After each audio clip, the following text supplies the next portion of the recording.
আসসালামু আলাইকুম। All in one টিউবে আপনাদের সবাইকে স্বাগতম। আজ মঙ্গলবার থেকে শুরু হয়েছে 2026 সালের এসএসসি, দাখিল ও সমমানের পরীক্ষা।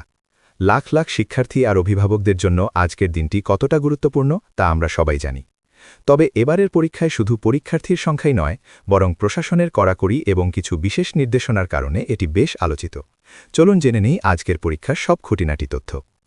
এবারের পরীক্ষায় 9টি সাধারণ, একটি মাদ্রাসা এবং একটি কারিগরি শিক্ষা বোর্ডের অধীনে মোট 18,57,344 জন শিক্ষার্থী অংশ নিচ্ছে। সারা দেশের 3,885টি কেন্দ্রে এই পরীক্ষা অনুষ্ঠিত হচ্ছে। তবে একটি অবাক করা তথ্য হল, গত বছরের তুলনায় এবার পরীক্ষার্থীর সংখ্যা প্রায় 4 লাখ কমেছে।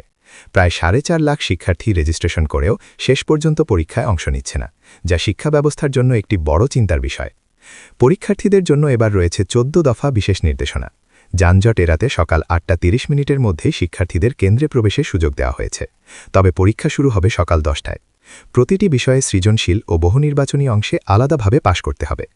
ওএমআর শিট বা উত্তরপত্র কোনোভাবেই ভাঁজ করা যাবে না। মোবাইল ফোন বা কোনো ইলেকট্রনিক ডিভাইস কেন্দ্রে আনা সম্পূর্ণ নিষিদ্ধ। কেবল কেন্দ্র সচিব একটি সাধারণ বাটন ফোন ব্যবহার করতে পারবেন। শিক্ষা মন্ত্রণালয় এবার জিরো টলারেন্স নীতি গ্রহণ করেছে। শিক্ষা ও প্রাথমিক ও গণশিক্ষামন্ত্রী এহসানুল হক মিলন জানিয়েছেন, প্রশ্নপত্র ফাঁস বা সাইবার অপরাধ রোধে কড়া নজরদারি করা হচ্ছে। থানা থেকে প্রশ্নপত্র নেওয়া পর্যন্ত পুরো প্রক্রিয়া মনিটর করার জন্য জেলা প্রশাসক এবং উপজেলা নির্বাহী কর্মকর্তাদের নিয়ে একটি বিশেষ হোয়াটসঅ্যাপ গ্রুপ তৈরি করা হয়েছে। কোনো প্রকার দুর্নীতির প্রমাণ পেলে 24 ঘণ্টার মধ্যে ব্যবস্থা নেওয়ার হুঁশিয়ারিও দিয়েছেন তিনি। তবে পরীক্ষার্থীদের জন্য চিন্তার কারণ হয়ে দাঁড়িয়েছে বিদ্যুতের লোডশেডিং। দেশের অনেক এলাকায় 8 থেকে 10 ঘণ্টা বিদ্যুৎ না থাকায় শিক্ষার্থীদের প্রস্তুতিতে ব্যাঘাত ঘটছে।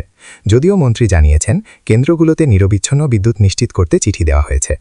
এছাড়া যানজট নিরসনে আইনশৃঙ্খলা বাহিনীও বিশেষ কাজ করছে। অভিভাবকদের প্রতি অনুরোধ করা হয়েছে তারা যেন সন্তানদের নিয়ে অকারণে আতঙ্কিত না হন এবং কেন্দ্রে ভিড় না জমান। পরীক্ষার্থীদের মেধা ও পরিশ্রমের সঠিক মূল্যায়ন হোক, এটাই আমাদের কাম্য। আপনাদের পরিবারের কেউ কি এবার পরীক্ষা দিচ্ছে? তাদের জন্য আপনার শুভকামনা কমেন্টে জানাতে ভুলবেন না।